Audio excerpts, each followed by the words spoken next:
Gentileza, no livro de Atos dos Apóstolos, capítulo 1. Atos dos Apóstolos, capítulo 1.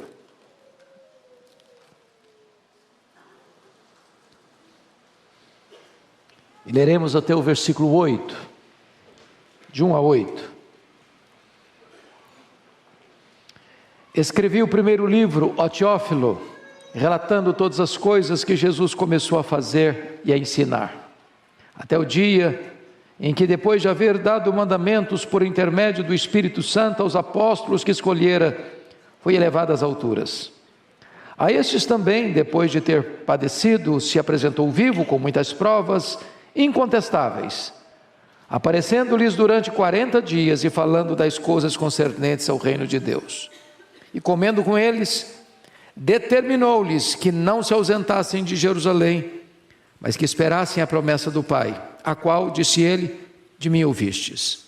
Porque João, na verdade, batizou com água, mas vós sereis batizados com o Espírito Santo, não muito depois destes dias. Então os que estavam reunidos lhe perguntaram: Senhor, será este o tempo em que restaures o reino a Israel? Respondeu-lhes: não vos compete conhecer tempos ou épocas que o Pai reservou pela sua exclusiva autoridade, mas recebereis poder ao descer sobre vós o Espírito Santo, e sereis minhas testemunhas, tanto em Jerusalém como em toda a Judeia e Samaria, e até aos confins da terra. Verso 14. Todos estes perseveravam unânimes em oração, com as mulheres, com Maria, mãe de Jesus, e com os irmãos dele. Capítulo 2, versos de 1 a 4. Ao cumprir-se o dia de Pentecostes, estavam todos reunidos no mesmo lugar. De repente, veio do céu um som, como de um vento impetuoso, e encheu toda a casa onde estavam assentados. E apareceram distribuídas entre eles línguas como de fogo, e pousou uma sobre cada um deles. Todos ficaram cheios do Espírito Santo e passaram a falar em outras línguas, segundo o Espírito lhes concedia que falassem. Agora, meus amados, vamos ler versos de número 37 e 38. Ouvindo eles estas coisas, compungiu-se-lhes o coração e perguntaram a Pedro e aos demais apóstolos: que faremos, irmãos? Respondeu-lhes Pedro: arrependei-vos e cada um de vós seja batizado em nome de Jesus Cristo para a remissão dos vossos pecados, e recebereis o dom do Espírito Santo, pois para vós outros é a promessa, para vossos filhos, para todos os que ainda estão longe, isto é, para quantos o Senhor nosso Deus chamar. Com muitas outras palavras, deu testemunho e exortava-os, dizendo: salvai-vos desta geração perversa. Então os que aceitaram a palavra foram batizados, havendo um acréscimo naquele dia de quase 3.000 pessoas. Amém. Eu quero conversar um pouco com vocês hoje sobre o poder do Espírito Santo na vida da igreja. Meus irmãos, o contexto é de que os discípulos de Jesus, antes da ressurreição de Cristo e antes do derramamento do Espírito, estavam trancados, com medo dos judeus. O sentimento que tomava conta deles era um sentimento de pavor, era um medo de perseguição, era o medo que tivesse o mesmo destino que Jesus Cristo teve, ser pregado numa cruz. E eles estavam, portanto, acovardados. Mas de repente, Jesus triunfa sobre a morte. Seu túmulo é aberto. A morte é vencida. E Jesus Cristo aparece para eles durante 40 dias, dando irrefutáveis provas da sua ressurreição. Depois então Jesus vai para o Monte Olival, para o Monte das Oliveiras, acompanhado de 120 discípulos. E ali, na presença deles, Jesus é levado às alturas. Mas antes de ser levado às alturas, Jesus diz a eles: permanecei na cidade, Permanecei na cidade, aguardando a promessa do Pai. Permanecei na cidade, até que do alto sejais revestidos de poder. E então começa essa busca pelo Espírito Santo, pelo poder do Espírito Santo. Eu quero aqui hoje destacar algumas verdades magnas desse texto para o nosso enlevo e edificação. Primeiramente, esse texto traz para nós a promessa do Espírito Santo. Confira comigo o versículo 4. E comendo com eles, determinou-lhes. Notem, Jesus não pede, Jesus não sugere, Jesus determina. E determina o quê? Que não se ausentassem de Jerusalém. Com que propósito? Que esperasse a promessa do Pai. Que promessa? A promessa que o próprio Jesus tinha dado a eles. Que promessa é essa? A promessa que eles seriam revestidos com o poder do Espírito Santo. Esta promessa foi dada pelo profeta Joel. E haverá depois que derramarei do meu Espírito sobre toda a carne. Vossos filhos, vossas filhas profetizarão. Vossos jovens terão visões. Vossos velhos sonharão. Até sobre os servos e sobre as servas eu derramarei do meu Espírito naqueles dias. O profeta Isaías, nesta mesma linha de pensamento, diz que Deus derrama água sobre o sedento, torrente sobre a terra seca, derrama o seu Espírito sobre a sua posteridade e a sua bênção sobre os seus descendentes. E agora os discípulos deveriam aguardar o cumprimento dessa promessa. Essa promessa é segura, porque quem está prometendo não é homem para mentir, é o Deus poderoso. Ele fala e cumpre o que diz. Esta promessa é abundante, porque ele fala de um derramamento do Espírito, de algo grande, profuso, caudaloso, extraordinário, dessa realidade que a igreja está buscando. Porque talvez você diga, bom, mas isso foi lá para o passado. Mas Pedro se levanta, depois que o Espírito Santo é derramado, e responde assim: esta promessa é para vós, esta promessa é para os vossos filhos, esta promessa é para aqueles que ainda estão longe, esta promessa é para quantos o Senhor nosso Deus chamar. Esta promessa é para a igreja presbiteriana de Pinheiros. Esta promessa é para você, é para mim, é para nós. Nós podemos aguardar legitimamente um derramamento do Espírito Santo de Deus. Agora notem vocês que esse derramamento do Espírito Santo deve ser resultado de uma espera obediente. O versículo 4 diz que o Senhor determinou que não se ausentassem de Jerusalém. E era o último lugar do mundo que eles gostariam de ficar. Esses discípulos, todos eram galileus, não eram da Judéia. Jerusalém fica na Judéia, eles eram lá do norte, da Galileia. Jerusalém era o lugar onde eles viram a perseguição, onde eles viram Jesus ser preso, onde eles viram Jesus ser crucificado. Era um lugar perigoso e ameaçador para eles. Mas é nesse pivô da perseguição que Jesus fiquem aqui em Jerusalém, permaneçam aqui, e permaneçam aqui até quando? Até que do alto sejais revestidos de poder, está lá em Lucas 24, 49. Então, esta promessa do derramamento do Espírito requer da igreja perseverança e obediência. Nós estamos sendo convocados para o dia 12, para um dia inteiro, para buscarmos ao Senhor e buscarmos este reavivamento. Deus já se manifestou muitas vezes, em muitos lugares, de muitas maneiras extraordinárias, e nós aqui sentimos a necessidade desesperadora de recebermos também uma visitação do Espírito Santo especial, poderosa, um derramamento da graça, um derramamento do Espírito Santo. Mas isso precisa vir de uma espera obediente e perseverante. Mas notem mais, meus amados irmãos, dentro desta linha, os discípulos, ouvindo Jesus falar no verso 5, que João batizou com água, mas eles seriam batizados com o Espírito Santo, não muito depois desses dias, isso leva os discípulos a uma pergunta, aliás, uma pergunta escatológica: vai ser nesse tempo que o Senhor vai restaurar o reino em Israel? E eles ainda pensavam que Israel seria o centro do poder e que Jesus teria um trono físico, visível, geográfico em Jerusalém, e dali comandaria o mundo. Israel, então, no cenário da testa das nações, na proa das nações. Aí Jesus responde para eles: não compete a vocês conhecer tempos ou épocas, cronos ou kairós, que o Pai reservou pela sua exclusiva autoridade, mas recebereis poder ao descer sobre vós o Espírito Santo, e sereis minhas testemunhas, tanto em Jerusalém, como em toda a Judeia e Samaria, e até os confins da terra. Ô irmãos, o que Deus tem para nós é algo grandioso. É um derramamento do Espírito e um revestimento de poder. Muitos irmãos no passado experimentaram isso.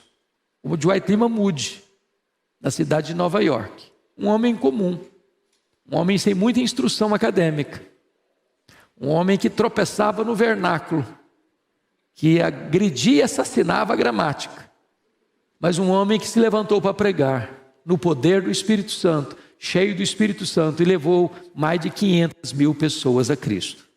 Deus pode fazer o mesmo. Deus pode fazer o mesmo que fez lá naquela reunião de universitários, estudantes, na universidade lá da Inglaterra, de Oxford, em 1739. E a igreja da Inglaterra estava fraca, vazia, sem viço, sem entusiasmo, rendida ao liberalismo, rendida a uma vida moral completamente reprovável, e de repente o Senhor visita aqueles estudantes, e aquela universidade se transforma no epicentro do avivamento, e o avivamento percorre a nação inteira, reaviva a igreja, restaura inclusive politicamente a nação. Deus pode fazer de novo, Deus pode fazer outra vez, é promessa dele, é promessa segura dele. Precisamos desse poder, poder para sair da especulação teológica para o campo da ação missionária. Tem muita gente hoje na igreja discutindo correntes, se é essa, se é aquela, se é essa posição, se é aquela outra posição, gasta o tempo todo discutindo.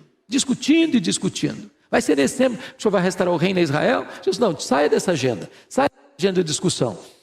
Vamos passar para a segunda fase. Vocês precisam agora entender que vocês vão receber poder, não é para discutir, é para ser testemunha, é para trabalhar, é para ir além das fronteiras de Jerusalém, é para entrar lá na Samaria, onde tem mágoas e dores para serem tratadas, perdoadas e resolvidas. Vocês precisam ir além fronteiras, até os confins da terra. É para essa agenda missionária que o Senhor quer reavivar a sua igreja. O tempo urge e as nações precisam ouvir o Evangelho de Cristo.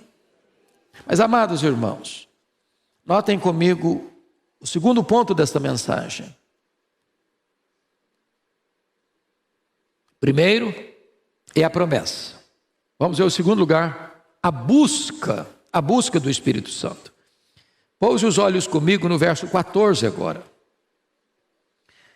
Aqueles 120 que estavam lá no Monte das Oliveiras, quando Jesus ascendeu aos céus, recebendo de Jesus esta ordem, esta determinação, permanecei na cidade, até que do alto sejais revestidos de poder, ou permanecei na cidade, até que sejais batizados com o Espírito Santo. O que eles fizeram? Você pode ler o 14 comigo, todos nós, vamos juntos? Todos estes perseveravam unânimes em oração, com as mulheres, com Maria, mãe de Jesus, e com os irmãos deles. Então vejamos algo aqui. Primeira coisa, eles obedeceram. Onde tem obediência, tem bênção. Segundo, notem comigo, a unanimidade na oração, todos. Tem 120, não tem ninguém puxando para trás, jogando contra o patrimônio. Não, isso não adianta. Olha, Jerusalém não é lugar de identificar, vamos embora. Nós moramos na Galiléia, vamos voltar para a Galiléia, aqui é perigoso para a gente. Vamos embora. Não, todos. É preciso ter unanimidade. É preciso ter um só coração, uma só mente, concordância. Segundo lugar, todos perseveravam. Note que Jesus não disse, orem um dia, uma semana, um mês. Não, a ordem foi essa: permanecei na cidade até que do alto sejais revestidos de poder. Permanecei na cidade até que recebais a promessa do Pai, sejais batizados com o Espírito Santo, até que recebam vocês o poder do Espírito Santo. Então tem aqui um ato de perseverança. Eu não sei quanto tempo o Senhor vai requerer de nós nessa busca e nessa perseverança, mas uma igreja que quer avivamento, ela persevera até que. Lá em Quacisabanto, presbítero Fernando Cera, quando começou a orar por avivamento, em 1966 o avivamento chegou, mas eles oraram 12 anos. 12 anos. Lágrimas, choro, confissão de pecados, conserto e acerto de vida. E o Senhor sabe a hora certa, o tempo certo de se manifestar. Mas é necessário que haja unanimidade, é necessário que haja perseverança. E vejam vocês que houve concordância na oração. Todos perseveraram unânimes em oração. É uma só voz, é um só desejo, é uma só causa, é um só propósito. Ninguém está buscando outra coisa. Não queremos riqueza, não queremos influência política, não queremos influência social. O que nós queremos é a promessa do Pai, é o batismo com o Espírito, é o revestimento de poder, é a manifestação de Deus entre nós. Todos eles querendo uma mesma coisa, com perseverança, com unanimidade. E Deus se manifesta. Eu acho que vocês já ouviram acerca do despertamento de Deus que aconteceu na Romênia, 1989. A Romênia viveu muitos anos debaixo de um governo carrasco, um ditador cruel, chamado Ceausescu, oprimindo aquele povo. E ali Deus fez um milagre muito lindo e extraordinário, que começa no dia 15 de dezembro de 1989, quando a polícia de Ceausescu cercou a casa de um pastor de uma igreja reformada, pastor Toderic, na cidade de Timisoara, para expulsá-lo da cidade. Os 80 membros da igreja fizeram um cordão de isolamento ao redor da casa do pastor e impediram que a polícia o expulsasse da cidade. A polícia buscou reforços. Os crentes da cidade se uniram. Um jovem da igreja batista comprou velas e as distribuiu na boca da noite. Quando a polícia chegou com reforços, com armas pesadas, as velas estavam acesas. Todos os crentes da cidade de Timisoara estavam reunidos ao redor daquela casa. A polícia começou a atirar, impiedosamente. Deram um tiro na perna desse moço, Batista. Tiveram que correr com ele para o hospital para amputar a perna dele, que estilhaçou a perna dele. Quando ele estava no seu leito de dor, chorando de dor, alguém se aproxima e pergunta: você está arrependido, meu filho? Ele disse: não, eu perdi uma perna, mas eu acendi a primeira vela. Naquela mesma noite, uma jovem da Assembleia de Deus saiu gritando a plenos pulmões nas ruas de Timisoara: Deus existe, Deus existe, Deus existe, liberdade, liberdade, liberdade. Aquele grito encontrou ouvidos em toda a nação.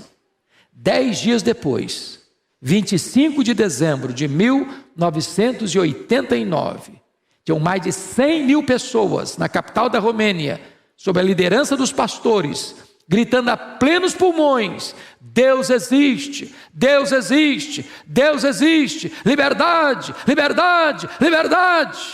Naquela noite Ceausescu caiu, a Romênia ficou livre.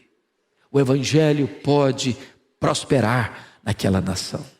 Meus amados, nós ansiamos ardentemente que a Igreja Presbiteriana de Pinheiros, numa só voz, com um só coração, clame aos céus por um poderoso reavivamento espiritual.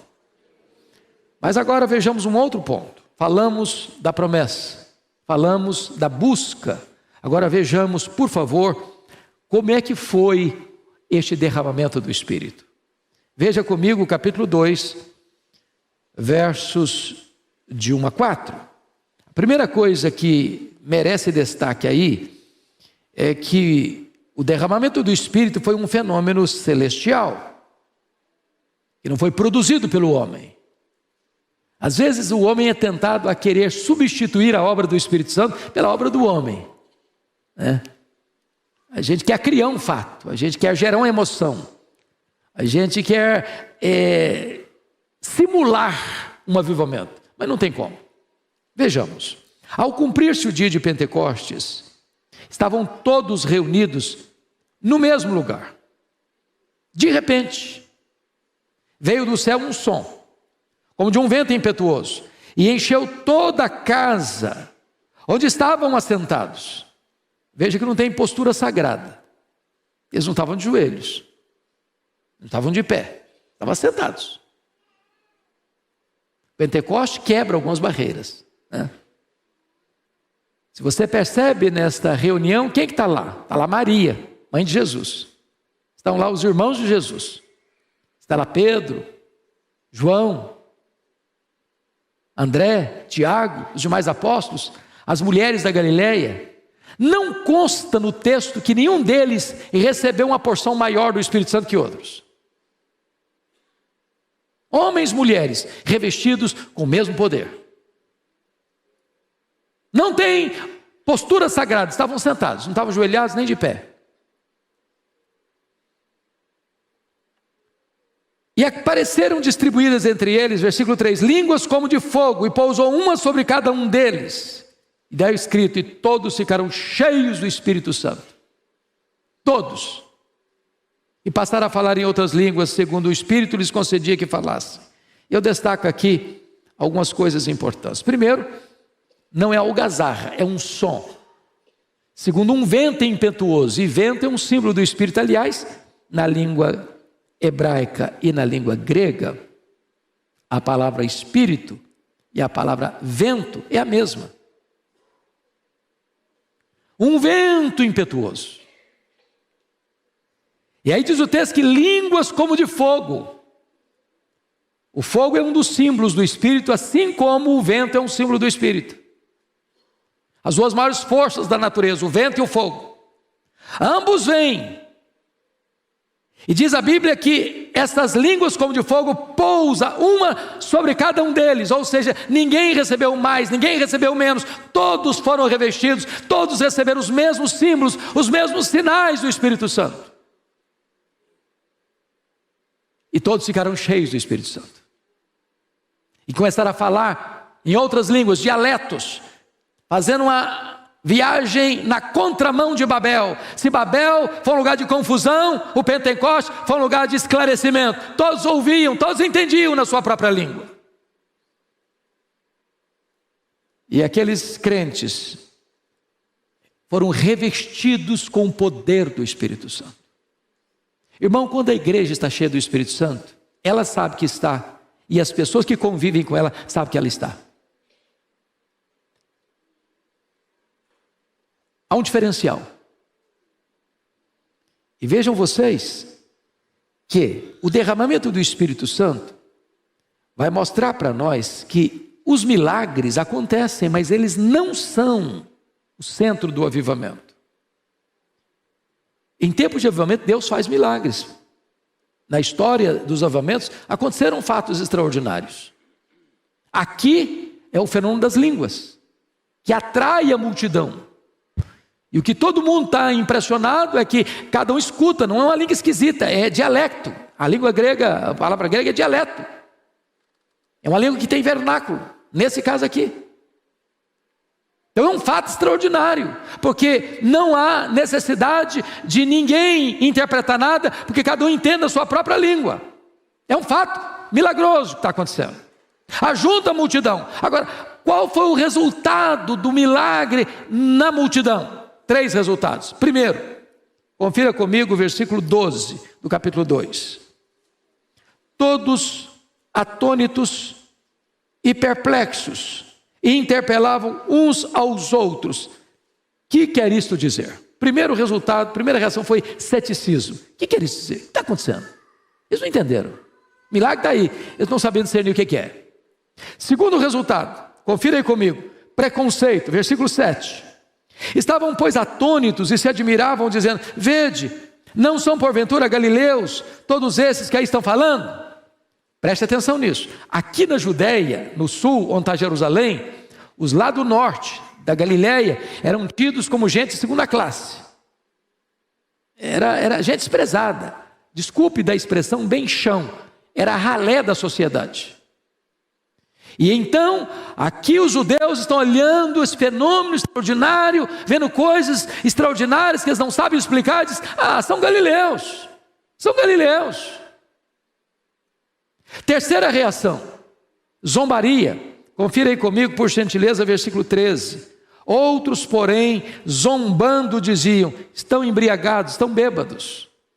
Então preste atenção numa coisa: o milagre abre caminho para o evangelho, mas o milagre não é um substituto do evangelho.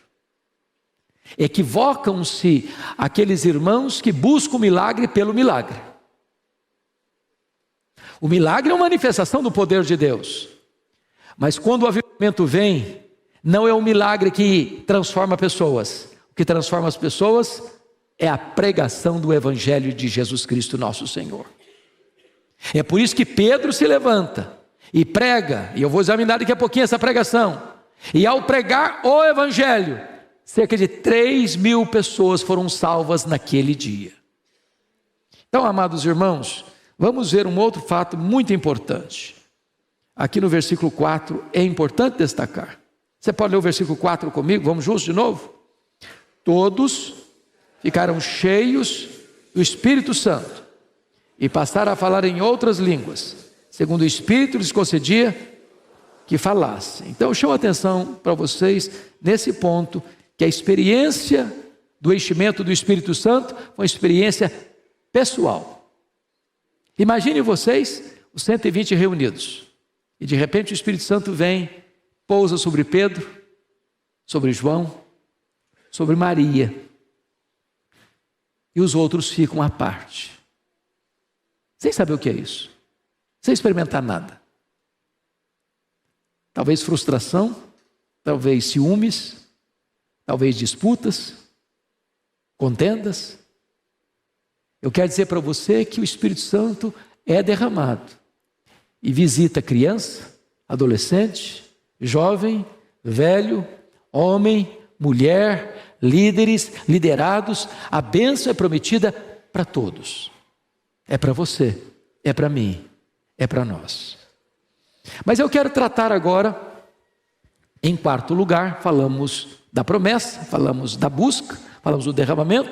Vamos olhar agora, irmãos, algo muito importante. Como é que é a pregação de uma igreja revestida com o poder do Espírito Santo.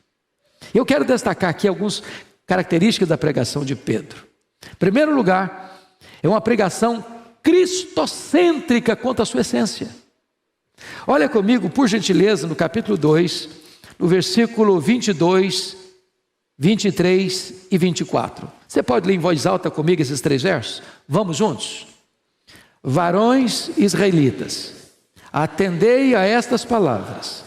Jesus, o Nazareno, varão aprovado por Deus diante de vós, com milagres, prodígios e sinais, os quais o próprio Deus realizou por intermédio dele entre vós, como vós mesmos sabeis, sendo este entregue pelo determinado desígnio e presciência de Deus, vós o matastes, crucificando-o por mãos de iníquos, ao qual, porém, Deus ressuscitou, rompendo os grilhões da morte, porquanto não era possível fosse ele retido por ela. Entendamos isso, meus amados irmãos. A pregação de avivamento, ela é centrada em Cristo. Em Cristo.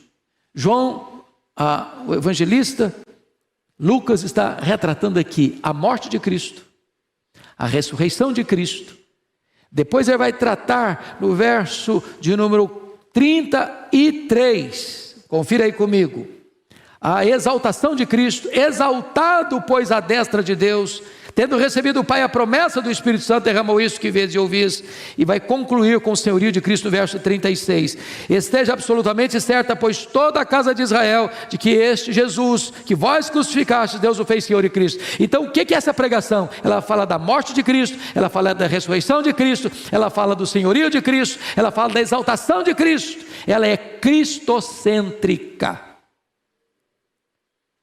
Dr. J. Packer, considerado o maior teólogo do século XX, disse o seguinte, que o ministério do Espírito Santo é o ministério do holofote. Ele não vem para falar dele mesmo, ele vem para exaltar Jesus. Você anda por São Paulo, de vez em quando você vê um prédio bem bonito, um dia está com a cor verde, outro dia está com a cor amarela, outro dia está com a cor azul, e você só vê a beleza do prédio. Mas existe uma luz ali escondida, que você não vê. Qual o propósito dessa luz, desse holofote? É ressaltar a beleza do edifício.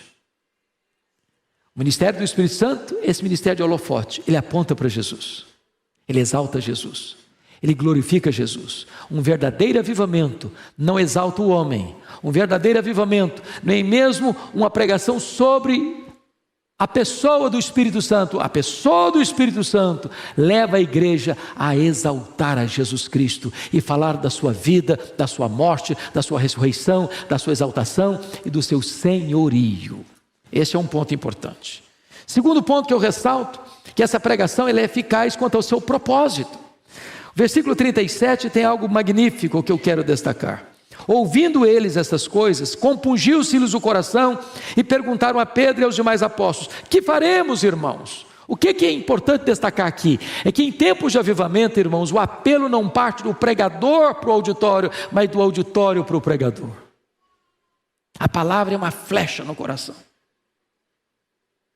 Quando as pessoas escutam, o coração se compunge, a alma se contorce. E eles têm pressa para saber o que é que eles vão fazer diante desta pregação. Foi isso que aconteceu no Pentecostes, foi isso que aconteceu com João Batista, lá no deserto da Judéia.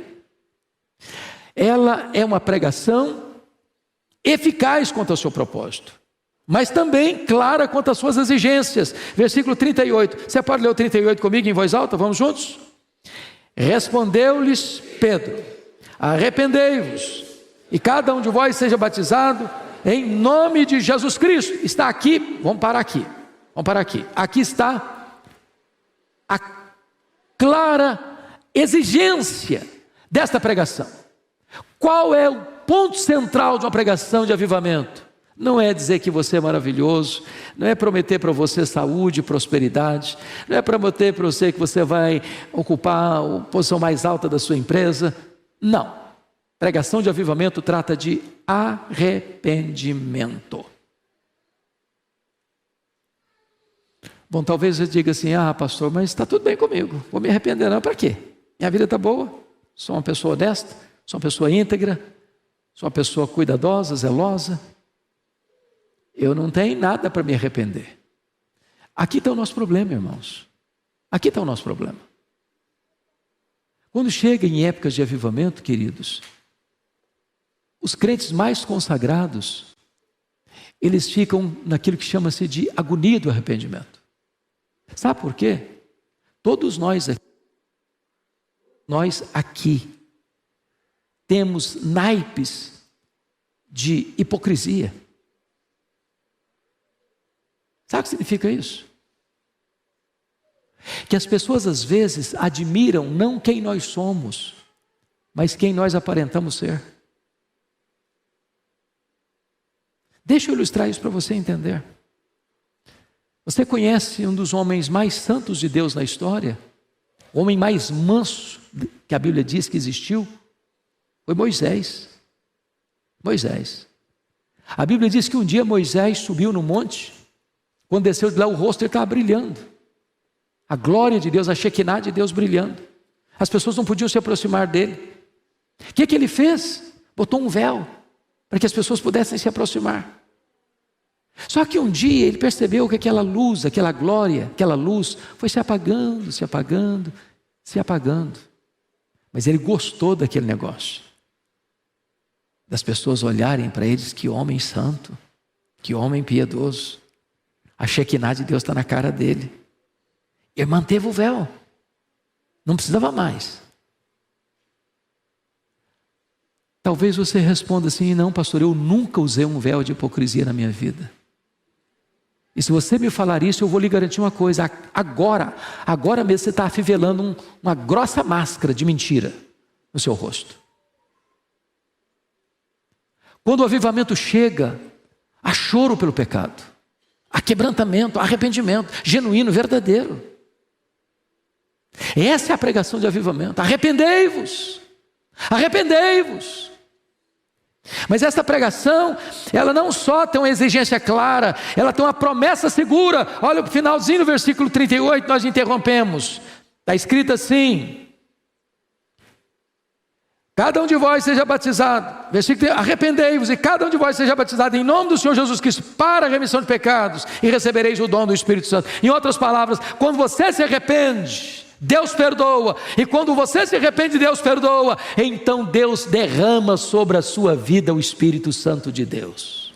Aí chega o avivamento, chega o derramamento do Espírito Santo de Deus.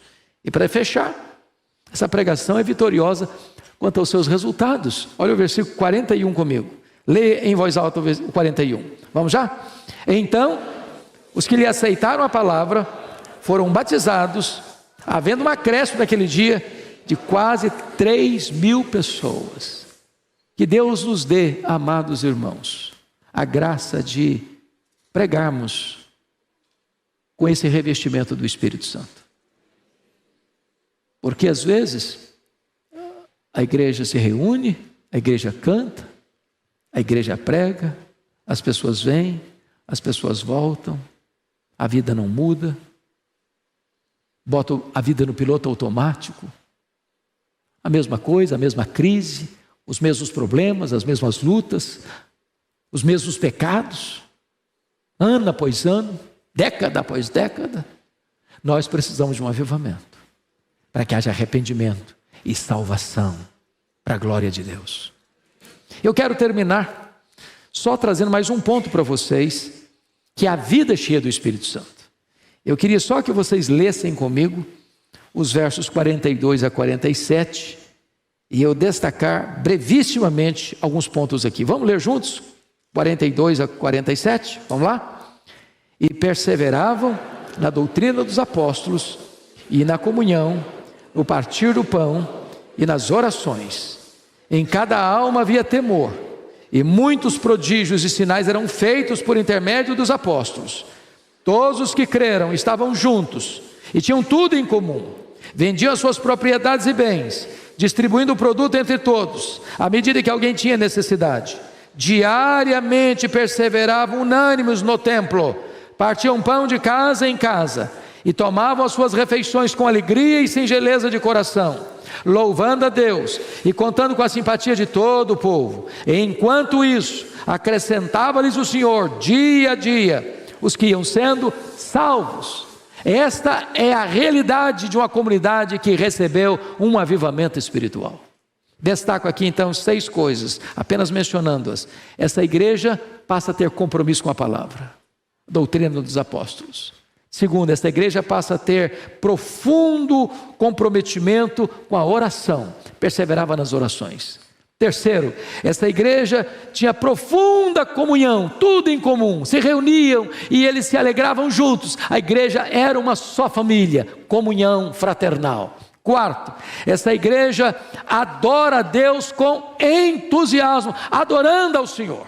Adorando ao Senhor. Os cultos eram de uma alegria exuberante, de uma presença de Deus fascinante, e as pessoas entravam ali e viam a glória de Deus se manifestando. Quinto lugar, temor a Deus e experiência de milagres, das manifestações soberanas, sobrenaturais e extraordinárias de Deus. E finalmente, a igreja tinha simpatia do povo, e Deus acrescentava dia a dia os que iam sendo salvos.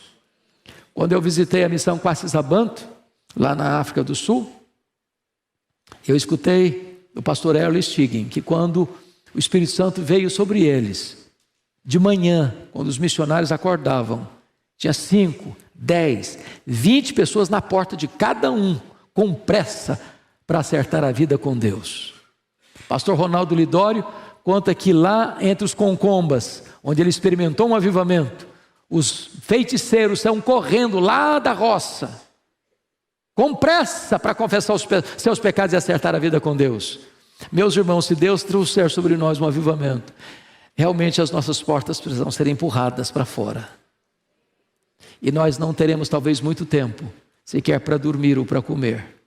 Porque nesses 20 milhões de pessoas de São Paulo, vai ter muita gente com fome de Deus, para acertar a vida com Deus. E a igreja há de ser esse celeiro de Deus para receber essas multidões. Eu quero esse avivamento. Eu anseio por ele. Eu sei que esta igreja tem orado por esse avivamento.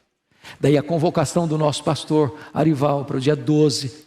Você está aqui, clamando aos céus, aguardando que as portas do céu se abram e que seja derramado sobre nós um grande avivamento espiritual. Eu quero orar com vocês. Se você anseia por isso, aguarda isso e crê nisso, eu quero orar em seu favor. Esta semana eu conversei com vários pastores lá dos Estados Unidos que estiveram lá na Universidade de Asbury. E aquilo que está acontecendo lá, eles disseram para mim, não tem outra explicação, a não ser uma grande ação do Espírito Santo. Choro, arrependimento, confissão de pecados, sede de santidade. Dentro da capela, nas filas quilométricas a 4 graus negativos, e as pessoas adorando a Deus, e as pessoas cantando, e as pessoas acertando a vida com Deus. Um dos pastores falou comigo ontem, com lágrimas nos olhos, chorando, disse, Hernandes, a minha vida foi tão impactada, que eu já sou um pastor de cabelos brancos, mas ali para mim foi um marco, um divisor de águas na minha história. Estava voltando para casa de carro, e ele disse que ele sentiu uma alegria tão grande, parecia que o coração ia pular do peito dele. Ele disse, eu nunca senti isso em toda a minha vida.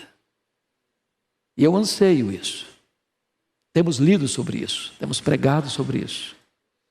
E a nossa oração é que este vento do Espírito sopre sobre nós também, em nome de Jesus. Fique em pé, vamos orar.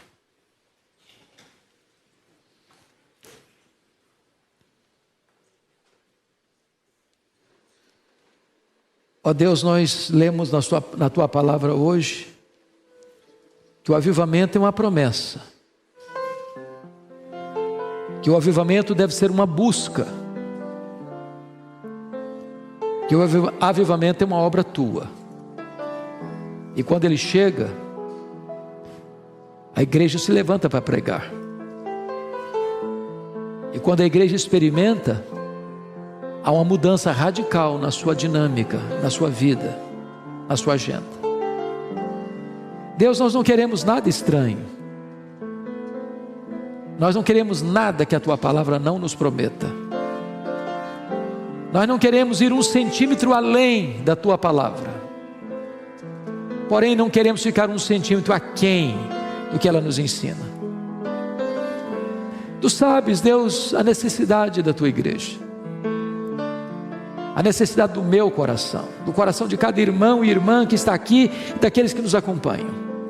O que nós te pedimos, Senhor, não te vás, fica conosco, volta o Teu rosto para nós, por amor do Teu nome, fenda os céus e desça, inflama o nosso coração como o fogo inflama os gravetos, incendeia a nossa alma, não com fogo estranho, mas com estas chamas do Espírito Santo, para que o nosso coração seja purificado, para que a nossa alma seja aquecida, e para que este fogo, Senhor, se alastre para muitos outros lugares.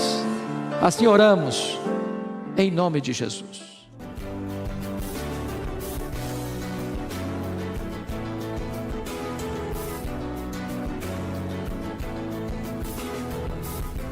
Palavra da Verdade, com Hernandes Dias Lopes.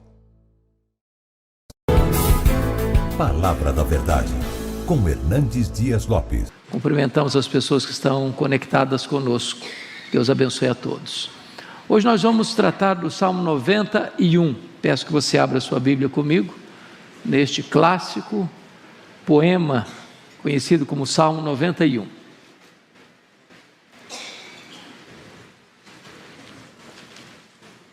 Salmo 91.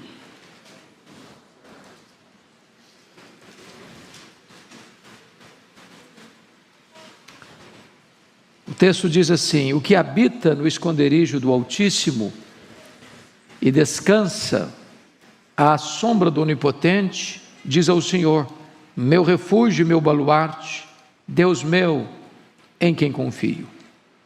Pois Ele te livrará do laço do passarinheiro e da peste perniciosa.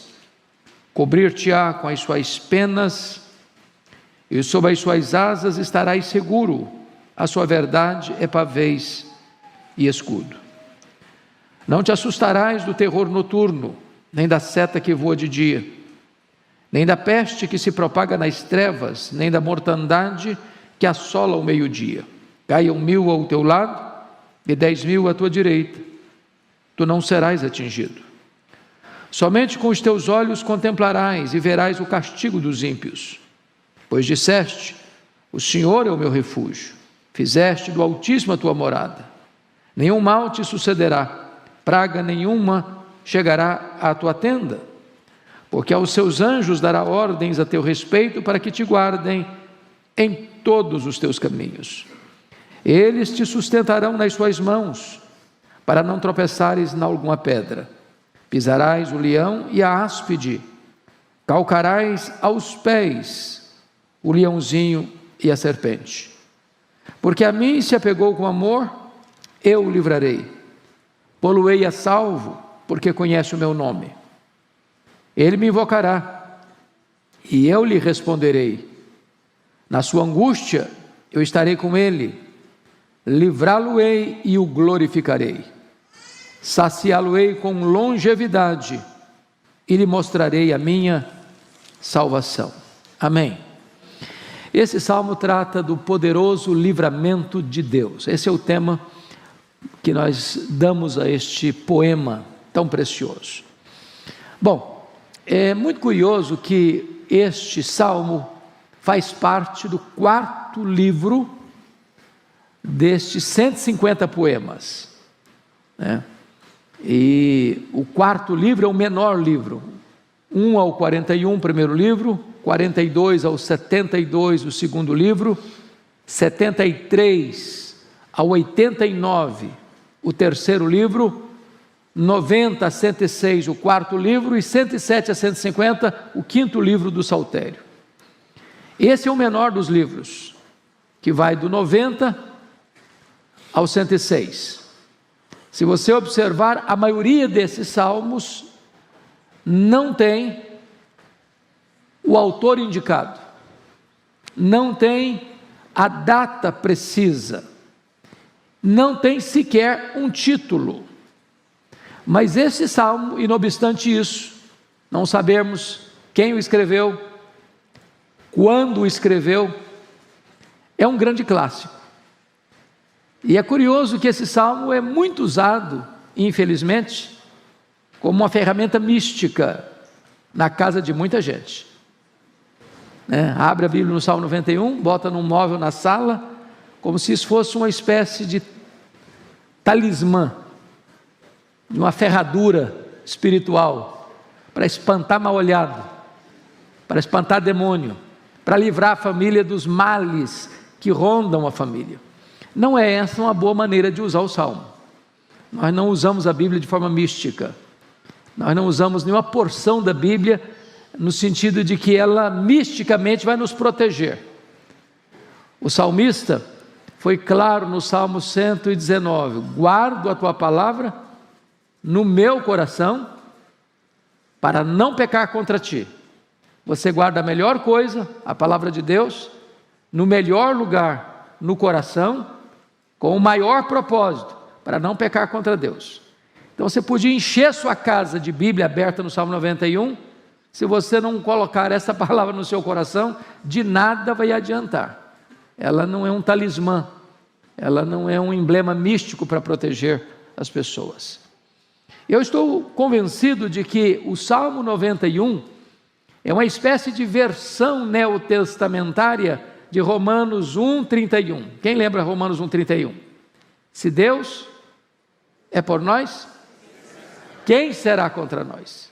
Eu acho que o Salmo 91 ressoa de forma eloquente esta mensagem de Paulo aos Romanos. Se Deus é por nós, quem será contra nós? Então, vamos examinar esse texto. Primeiro, Deus é a nossa morada segura, é o que está aí no verso 1 a 4. Então, vamos olhar os versos 1 e 2, como nós temos uma habitação plenamente segura em Deus. O que habita no esconderijo do Altíssimo e descansa à sombra do Onipotente. Vamos primeiramente entender isso aqui.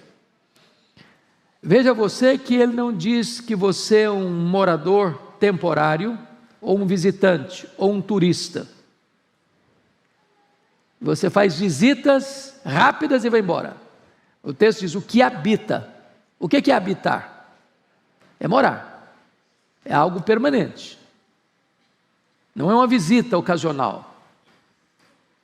Não é que você se lembra de Deus na crise, depois a crise passa, você se esquece de Deus de novo. Mas o texto está dizendo o que habita no esconderijo do Altíssimo. É algo permanente, que é para a vida toda. Deus não é apenas um hóspede que vem e vai. Deus é a nossa própria casa, é a nossa própria morada. Então preste atenção nisso. Você mora numa casa, você mora num apartamento, você deu conforto à sua casa, você deu conforto ao seu apartamento, você trouxe segurança para a sua casa, você botou porta, você botou tranca, você botou alarme, você mora lá. Mas além de você morar na sua casa, no seu apartamento, mais do que tudo, você deve morar em Deus. Ele é a sua habitação. Ele é a sua casa onde você deve morar. É nele que você deve residir, é a ideia do texto. Agora, notem que quando você habita em Deus, faz de Deus a sua habitação, você pode descansar. Porque, por que você chega na sua casa e descansa? Você se acha o que aí? Seguro, protegido, guardado. Você sabe que ninguém vai incomodar você. Você botou uma tranca, você botou um alarme. Você tem um vigia lá na porta. Se você mora num prédio, tem uma portaria que blinda a entrada de estranhos. Então você descansa, você dorme. Você não fica inquieto, será que vai chegar alguém? Será que eu vou ser incomodado por um estranho? Não, você descansa. Quando você mora em Deus, você pode descansar à sombra do Onipotente. Isso é que traz descanso para o coração. Mas veja o verso 2, diz ao Senhor, meu refúgio, meu baluarte, Deus meu em quem confio. Esse salmo é conhecido como o salmo da guerra, da batalha, dos perigos, visíveis e invisíveis, humanos e demoníacos. Nós estamos aí rodeados de riscos. Não é só de bala perdida na rua, não é só de assalto, não é só de arrombamento, não é só de homens maus e violentos, não. Nós estamos rodeados de perigos que nós não vemos, não enxergamos, mas são reais, são de fato perigos concretos. E não obstante, não vermos, porque são espirituais. Mas o texto está mostrando para você, agora, num campo de guerra, num campo de batalha, existem lugares que o soldado, o guerreiro, o que está no meio de uma guerra acesa, encontra proteção. Na hora do aceso da batalha, para lá ele corre. É o refúgio dele, é o baluarte dele, é a fortaleza dele. E é isso que o texto está dizendo. Você passa por perigos? Você enfrenta ameaças? Tem hora que você se sente encurralado? Tem hora que você se sente acuado? Tem hora que você se sente entrincheirado e sitiado pelo inimigo? Para onde você corre? Para onde você foge? Onde você encontra abrigo e segurança? O Salmo está dizendo, é nessa hora que você recorre a Deus e diz, o Senhor é o meu refúgio, é o meu baluarte, o Deus meu em quem eu confio. Você não está confiando em você? Na sua saúde, na sua inteligência, na sua força, no seu dinheiro, nos seus dons, nos seus talentos, nem mesmo na sua espiritualidade. Você está confiando em Deus, Ele é o seu refúgio. Bom, essa é a primeira coisa que esse texto está nos ensinando aqui. Então, a pergunta que eu lhe faço, já fazendo a aplicação, é essa: você permanece em Deus ou você é um turista? Se hospeda num hotel no final de semana e depois vai embora. Você se lembra de Deus só no final de semana, no começo da semana, ou Deus é o seu refúgio a semana toda, o mês todo, o ano todo, a vida toda? Essa é a pergunta.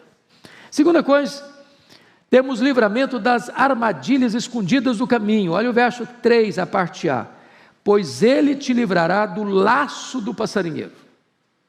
Bom, a palavra laço já está por si explicada. É uma armadilha real, mas que você não percebe, você não vê.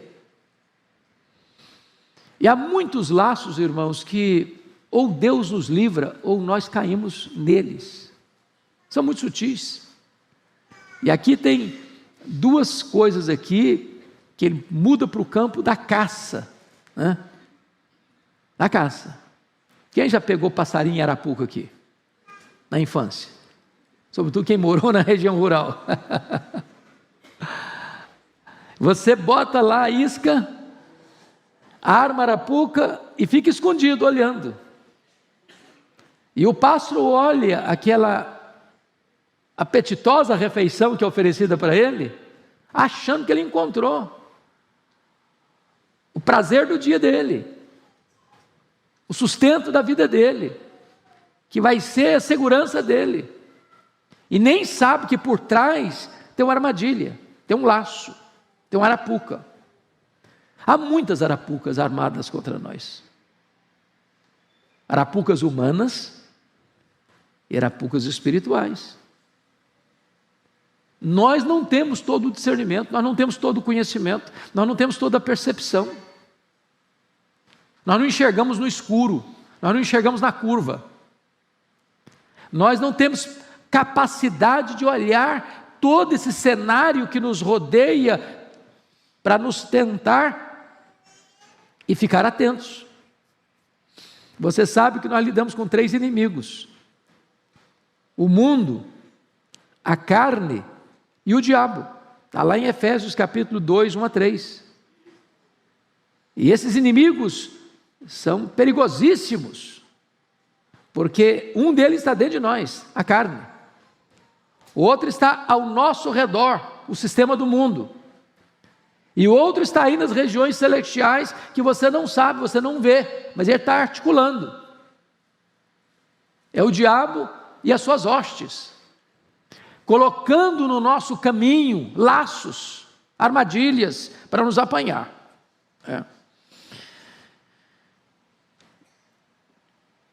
O que nós precisamos ficar atentos aqui? Paulo diz lá em 2 Coríntios 2, versículo 11, que nós não podemos ignorar os desígnios de Satanás. Nenhuma pessoa sensata e sábia olhou para esse mundo espiritual, como alguns hoje tentam fazê-lo, como se o diabo fosse uma formiguinha inofensiva. E até afrontam, e até falam bobagem, até se julgam muito espirituais e muito poderosos. E não é o tratamento que a Bíblia ensina sobre essa batalha, não. Se Deus não nos livrar, nós não temos capacidade. Então esse texto está mostrando como consequência, como resultado de você habitar em Deus permanentemente. Aí o resultado é esse: pois Ele te livrará. Esse Ele te livrará não está dizendo que Deus é parceiro nas nossas loucuras, que se nós formos turistas para buscar a Deus só em ocasiões especiais e depois sairmos, fugirmos, que nós seremos livrados do laço passarinheiro, não. É resultado de você habitar em Deus. É quando você está morando em Deus, é que Deus livra você do laço do passarinheiro. Mas veja mais, não só do laço do passarinheiro, mas temos livramento da peste perniciosa. O verso 3b diz: e da peste perniciosa. O que seria a peste perniciosa? Aqui, obviamente, ele está tratando das doenças, mormente das doenças endêmicas e pandêmicas. Primeiramente, vamos entender uma coisa aqui, para a gente não chegar a conclusões apressadas ou perigosas. Nós estamos aí ainda, convivendo com a pandemia. Nós tivemos problemas graves no passado, como a peste negra na Europa, que dizimou 1/3 da Europa. Nós tivemos no começo do século XX a chamada febre espanhola, que foi muito letal. E agora no século XXI, em março de 2020, a chegada de uma pandemia que tornou-se praticamente universal. Por isso chamada de pandemia, não apenas de uma epidemia. Mais de 6 milhões de pessoas ceifadas. E nós de forma alguma estamos sugerindo que quem foi ceifado na pandemia era menos crente ou menos piedoso do que você e eu que estamos aqui. Gente melhor do que nós se foi. Até porque hoje nós temos um conceito diferente de morte no cristianismo. E Paulo vai dizer isso em Filipenses 1:21. Para mim o viver é Cristo e o morrer é lucro. Morrer não é uma tragédia para um cristão. Paulo diz lá em Filipenses 1:23, morrer é partir para estar com Cristo, o que é incomparavelmente melhor. Ou, segundo Coríntios 5:8, morrer é deixar o corpo e habitar com o Senhor. Ou Apocalipse 14:13, bem-aventurados são aqueles que desde agora morrem no Senhor, para que descansem das suas fadigas e as suas obras nos acompanhem. Porém, nós cremos também, e é verdade também, que quem nos livra da peste perniciosa, das doenças perigosas, é Deus. Você crê nisso?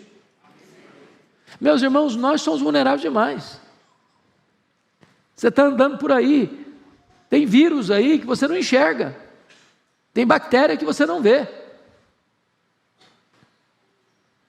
De quantos livramentos você já teve na sua vida, nessa área? Você tem ideia? Você tem noção? O apartamento mais alto e mais seguro não livra uma pessoa de ser infectada por um vírus, por uma bactéria. Você pode usar a maior proteção de luvas, de máscara, de roupas especiais, que não blinda totalmente você. Então, também isso é verdade, que quem nos livra, quem nos dá saúde, quem nos dá proteção das enfermidades é Deus. E mais, mesmo depois que a enfermidade vem, quem nos cura também é Deus. E Deus cura como? Pelos meios, sem os meios e apesar dos meios. O médico e a medicina são os instrumentos, mas em última instância quem cura é Deus. É por isso que toda cura é divina. Deus usa o médico, Deus usa o remédio. Mas o que está escrito na Escritura? É Ele quem perdoa todas as nossas iniquidades e quem sara todas as nossas enfermidades. Então, esta é outra verdade que o texto está nos mostrando, o livramento de Deus da peste perniciosa. Mas temos outra coisa aqui, nós temos também uma proteção amorosa e eficaz. Você pode ler o 4 comigo? Vamos juntos? Cobrir-te-á com as suas penas, sob as suas asas estarás seguro, a sua verdade é pavês e escudo. Bom, agora ele sai do campo da caça, lá no mato, onde você está pegando passarinho, para o campo doméstico, da galinha. Eu acho que quem já viveu no interior já viu essa cena, e se você nunca viu presencialmente essa cena, já viu fotografias eloquentes dessa cena. Forma-se uma chuva, a água cai, as enxurradas vêm, e a galinha com seus montes de filhotes, quando vê o perigo, ela para, chama toda a filhotada para debaixo das asas e sofre o revés da chuva para proteger os filhotes. Que figura bonita, que figura eloquente do amor de Deus, da proteção de Deus, do cuidado de Deus. Então eu queria que você lesse comigo 2 salmos, 2 versículos, para ilustrar a riqueza e a beleza desse texto. Primeiro, o Salmo 36, versículo 7. Olha aí que preciosidade de verdade que está aí. 36, 7. Vamos juntos? Vamos lá? Como é preciosa, ó Deus, a tua benignidade. Por isso, os filhos dos homens se acolhem à sombra das tuas asas. Por que você corre para debaixo das asas de Deus? Porque Ele é benigno. Se você correr para lá, Ele não vai escorraçar você. Ele não vai pisar em você. Ele não vai esmagar você. Ele não vai condenar você. Jesus diz: todo aquele que vem a mim, eu não lançarei fora. Está na hora da angústia, da dor, da tempestade, dos riscos, dos perigos. Corre para Ele. Se agasalhe debaixo das asas dEle e você encontrará proteção. Mas olha comigo ainda o Salmo 57, verso 1. Olha que precioso isso aqui. Agora é um pedido, é uma súplica, é uma oração. Leia comigo o verso 1, 57, versículo 1. Vamos juntos? Tem misericórdia de mim, ó Deus, tem misericórdia, pois em Ti a minha alma se refugia. À sombra das Suas asas me abrigo, até que passem as calamidades. O que ele está admitindo? Que tem calamidade, tem dia de tempestade, tem dia de prova. O crente não é blindado, ele não vive numa estufa, ele não vive num Xingri-Lá da vida, num jardim Grinaldá de flores. Ele vive num campo de batalha, de enfrentamento de perigos. Mas quando esse perigo chega, para onde você foge? Para onde você corre? Aonde você encontra abrigo? Debaixo das asas de Deus. E você vai ficar aí até que passem as calamidades. Deus é o nosso amoroso protetor. E a verdade de Deus, a sua verdade é pavês e escudo. O que ele está querendo dizer para nós é que a verdade de Deus nos protege. Irmãos, é tão precioso isso. E quem foge da verdade de Deus, quem foge debaixo das asas de Deus, vai sofrer o revés. Vai sofrer o revés. Eu gosto muito da ilustração da águia.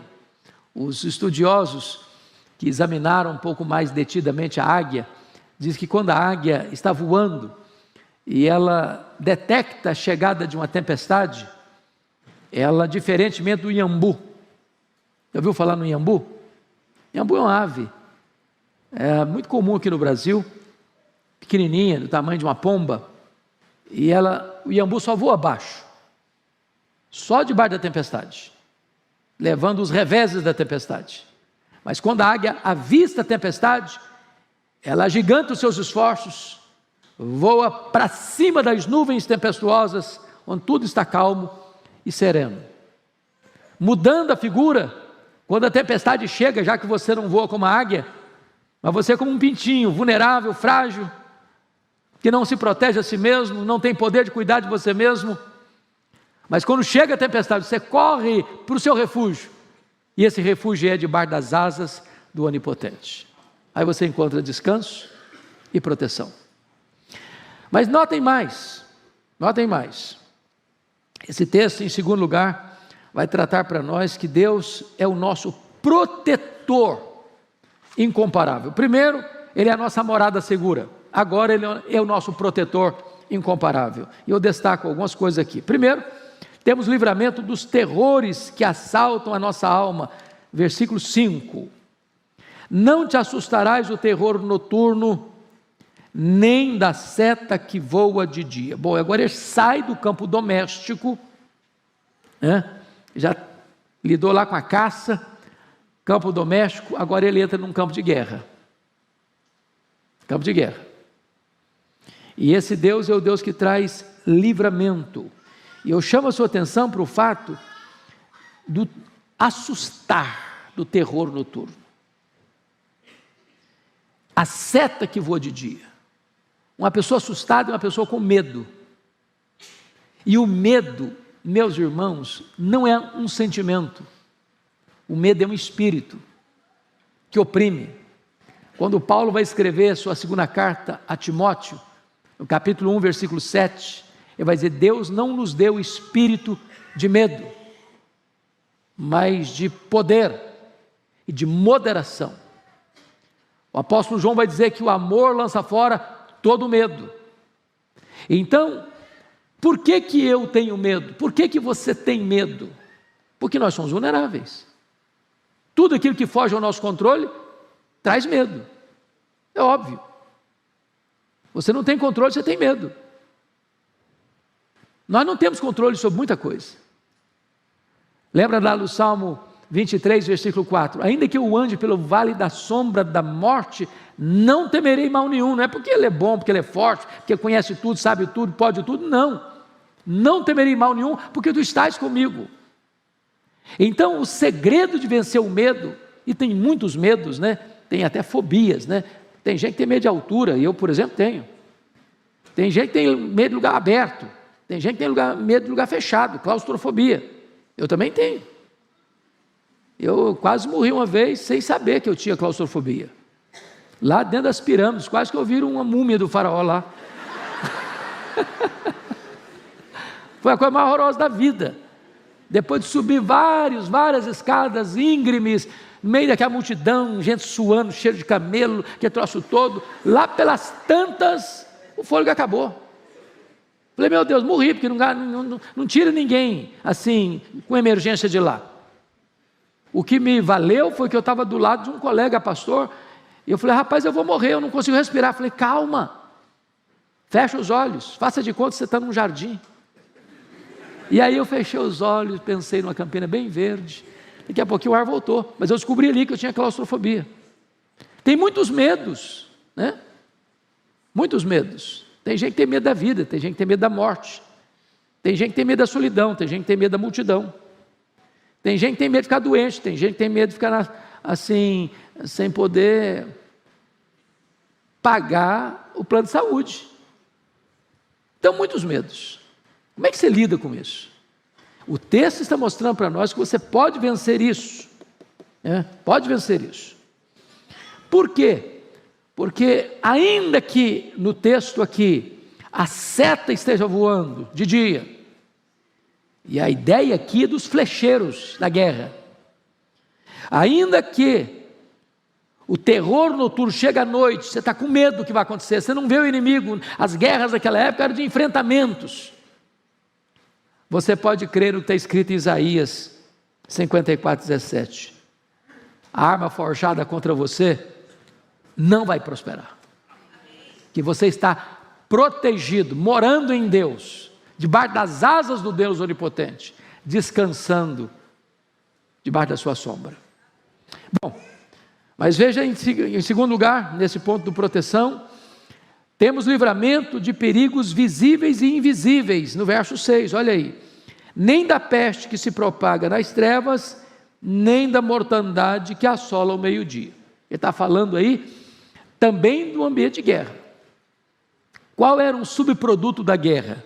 Pessoas feridas, pessoas infectadas, pessoas adoecidas, nem sempre tinha como tratar, né? Hoje tem tantos filmes de guerra, e eu perdi um pouco o gosto, porque eles botam uma dose de violência maior do que a realidade. Então, parece que fica uma coisa muito irreal, né? Mas quantas vezes você já viu cenários de guerra, uma pessoa ferida, no meio da sujeira, o remédio ali não tem tanto efeito, não dá para tirar a pessoa dali rapidamente, para uma cirurgia, para um tratamento, e as pessoas viviam esse drama naquele tempo, e ele está mostrando para nós só um detalhe aqui: a peste são as doenças, são as pestilências, e a mortandade falando das guerras, da perseguição. Versículo 6: nem da peste que se propaga nas trevas, nem da mortandade que assola o meio dia. Você não está o quê? Assustado com isso. Agora vamos parar um pouquinho aqui. Quais foram as guerras que a igreja, o povo de Deus, suportou ao longo desses 20 séculos de cristianismo? Às vezes, irmão, a gente não tem noção disso. Você pega, por exemplo, os Césares de Roma, começando com Nero. Você imagina o que é um crente ser crucificado? Fazer fila nas avenidas, nas estradas, a ponto de não ter mais madeira para crucificar crente? Você já imaginou o que foi que aconteceu no ano 70 com Vespasiano, onde ele inaugura o Coliseu, e numa festa macabra, 100 dias, jogando os crentes nas arenas, para os cães morderem, para os touros pisarem, para os leões devorarem? Você já imaginou o sofrimento dos nossos irmãos do século XX para cá? 1917, o comunismo tomando conta de 1/3 do planeta. Milhões de pessoas morrendo, torturadas, presas, escassez de pão, castigos severos. Vocês sabem disso, o século XX matou mais cristãos do que todo o restante da história junta.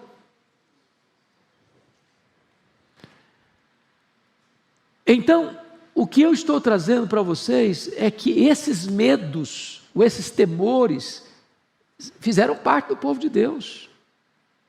Quantos morreram na Inquisição? Quantos morreram nas guerras étnicas, tribais, religiosas? Acho que vocês têm ciência, por exemplo, do que aconteceu na noite 24 de agosto de 1572 na França, a chamada Noite de São Bartolomeu, onde 70 mil crentes foram mortos uma única noite, traiçoeiramente. Então, quando esse texto mostra para nós que você pode ser liberto, ou se não liberto do fato, mas liberto do medo, porque às vezes Deus nos permite passar, mas tira o medo. É uma coisa incompreensível para nós, como é que um cristão era jogado nas arenas, como a Perpétua, por exemplo, era uma mulher da nobreza, e ela tinha 7 filhos, e os seus algozes mataram cada filho dela, na presença dela, de maneira diferente cada um, para torturá-la, emocionalmente, espiritualmente, e ela encorajando os seus filhos a não recuarem, a não se intimidarem. E quando só ela sobrou, ela começou a ser castigada. Ela disse para o seu algoz: viva eu te vencerei, morta vencer-te-ei ainda mais. Vocês acham que essa mulher era mais corajosa do que você? Era mais crente que você? Não. Se Deus um dia permitir que a nossa geração experimente situações tão amargas quanto, Ele há de nos capacitar. Não é porque nós somos fortes, é a graça que sustenta. É a graça que sustenta. Você imagina um Pedro, lá em Atos 12, preso por ordem de Herodes Agripa I, depois de ter matado Tiago, prendeu para matar depois da festa, última noite. Eu acho isso incrível. Pedro está no corredor da morte. Ele sabe que ele vai morrer na hora que amanhecer o dia. O que ele está fazendo? Desesperado? Chorando? Se esperneando? Não, ele está dormindo. Cheio de algemas nos pés, nas mãos, está dormindo. Serenidade. O nosso Deus é o autor da paz, e Ele é que nos dá a paz que excede todo o entendimento, seja qual for a situação. Mas, notem vocês, que o livramento também é um livramento singular, 7 e 8. Leia comigo 7 e 8, vamos juntos? Caiam 1000 ao teu lado, 10.000 à tua direita, tu não serás atingido. Somente com os teus olhos contemplarás e verás o castigo dos ímpios. O que esse texto quer dizer, irmãos, não é que o crente é invulnerável. Nós não podemos defender essa tese jamais. Não, se eu sou crente, eu posso estar no meio de tantas flechas cruzando para lá e para cá que nenhuma vai pegar em mim. Se eu sou crente, eu posso sair por aí que vírus não vai entrar em mim, Covid então jamais. Se eu sou crente, eu não vou bater carro. Se eu sou crente, eu nunca vou ter uma doença. Não é isso que o texto está prometendo. Homens de Deus adoeceram, homens de Deus sofreram, homens de Deus foram presos, homens de Deus foram torturados, homens de Deus foram martirizados, mulheres de Deus foram presas, mulheres de Deus foram torturadas, mulheres de Deus selaram a sua fé com o seu sangue. Porém, o que nós precisamos entender é uma coisa aqui no texto: ninguém, nem o diabo, nem ser humano qualquer, pode atingir você, se Deus não o permitir. É a história lá do Jó. Satanás levantou uma tese de que Jó adorava a Deus por interesse. E Deus permitiu que Jó fosse um exemplo para o mundo, que é possível alguém amar a Deus mais do que dinheiro, mais do que família, mais do que a si mesmo. E Satanás só pôde ir até onde Deus o permitiu ir e nem um centímetro a mais. Isso é verdade na sua vida. Isso é verdade na sua vida. Sua vida está nas mãos de Deus. E ninguém pode tocar em você se Deus não permitir. E se alguém tocar em você, Deus transforma a tragédia em triunfo. Deus transforma a aparente derrota em retumbante vitória. Porque o propósito dele sempre traz glória para o seu nome e bem para o seu povo, ainda que a providência seja carrancuda. Mas em quarto lugar, nós temos nossa casa protegida de toda praga. Olha comigo o verso 9 e 10. Vamos juntos? Pois disseste: o Senhor é o meu refúgio, fizeste do Altíssimo a tua morada, nenhum mal te sucederá, praga nenhuma chegará à tua tenda. Veja você que ele retorna ao tema de Deus como morada. E aí, vejam vocês ainda, que o próprio Deus está dando um testemunho do salmista. Pois disseste: o Senhor é o meu refúgio, fizeste do Altíssimo a tua morada. Então, mais uma vez, a ideia não é um turista, não é alguém que vem passar um final de semana e vai embora depois. Se você fizer de Deus a sua morada, a promessa está aí no verso 10. Nenhum mal te sucederá, praga nenhuma chegará à tua tenda. Mas aí vamos entender melhor. Porque o livramento de Deus, irmãos, pode ser livrar você do perigo. Segundo, pode ser livrar você no perigo. E pode ser livrar você através do perigo. Então vamos ver as 3 circunstâncias. Deus pode livrar você de enfrentar um problema. Deus pode livrar você no meio do problema. E Deus pode livrar você através do problema. Então vamos lá, para entender isso. Deus nos livra dos perigos. É isso que está escrito aqui no versículo 10. Nenhum mal te sucederá, praga nenhuma chegará à tua tenda. Então, vamos pegar um pouquinho só nesse praga nenhuma chegará à tua tenda. Crente não precisa ficar com medo, irmãos, de olho gordo, de feitiço, de macumbaria, de galinha preta na encruzilhada, de garrafa de cachaça na estrada.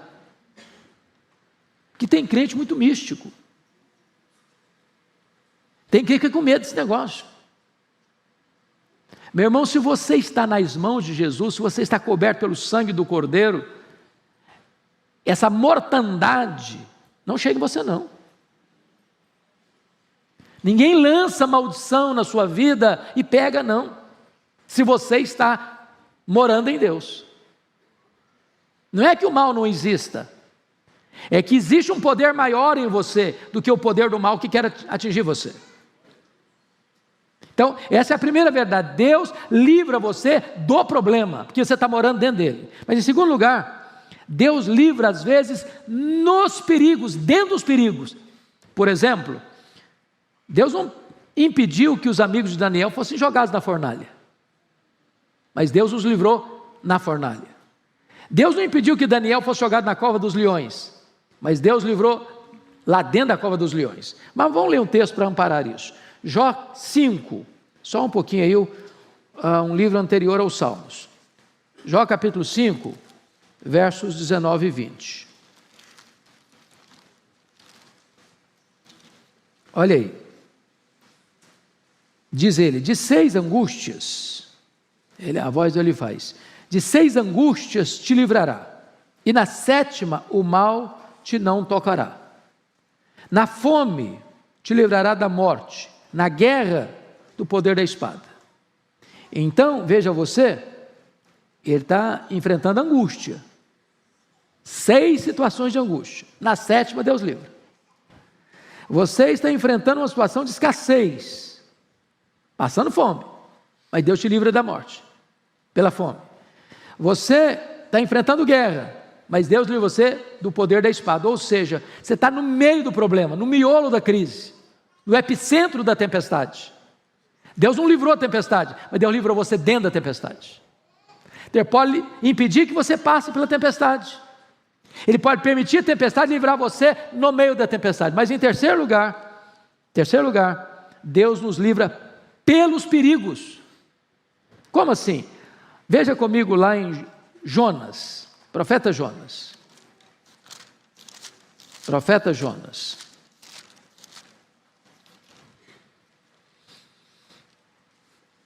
Esses dias eu vi uma brincadeirinha que o crente, quando não tem aquele índice na Bíblia, fala profeta Jonas e fica desesperado, porque Jonas é pequeno e costuma se esconder no meio dos outros livros. Então Jonas, veja aí versículo de número 17, Jonas 1,17. Deparou o Senhor um peixe para que tragasse a Jonas, e esteve Jonas 3 dias e 3 noites no ventre do peixe. Eu fico imaginando o Jonas ser lançado no mar. Bom, eu sei nadar, eu me viro, eu podia pensar. Aí de repente, um grande peixe deu uma engolida nele. Falei, bom, agora acabou. Foi o primeiro cara a andar de submarino na história.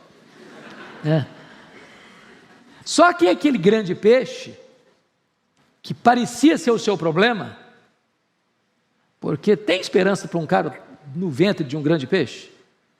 Primeiro que o perfume lá não era francês, né? Segundo que o desconforto, eu nem imagino quão grande devia ser. Mas aquele grande peixe não foi enviado para matar Jonas, para destruir Jonas, para acabar com ele. Porque, olha aí o que está escrito no capítulo 2, versículo 10 de Jonas.